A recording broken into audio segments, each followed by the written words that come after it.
Once upon a time, in a beautiful garden full of all kinds of fruits and animals, lived the first man and woman, Adam and Eve.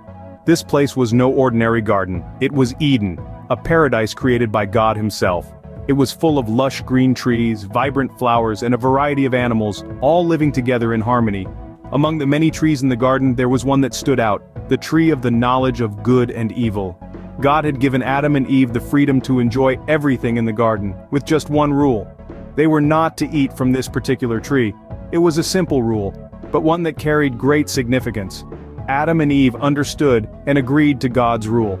They lived happily, enjoying the beauty of Eden, blissfully unaware of the challenge that lay ahead.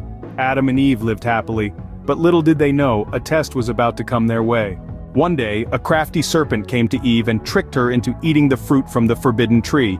Now, this wasn't your ordinary serpent. Oh no, this one was sly and cunning with a silver tongue that could persuade even the most steadfast.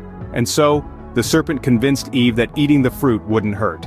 It would actually make her more like God, knowing good and evil. Eve, swayed by the serpent's words, took a bite of the forbidden fruit. Not stopping there, she shared it with Adam. In that moment, they both understood they had broken God's rule.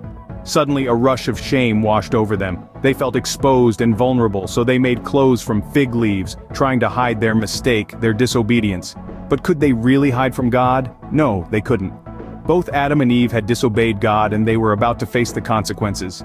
God, knowing what had happened, was disappointed with Adam and Eve. They had been given a single rule, one simple instruction to follow, yet they chose to disobey. God's heart was heavy, for he loved them, but he knew that actions have consequences. The beauty of Eden, the harmony of the garden, was no longer their home.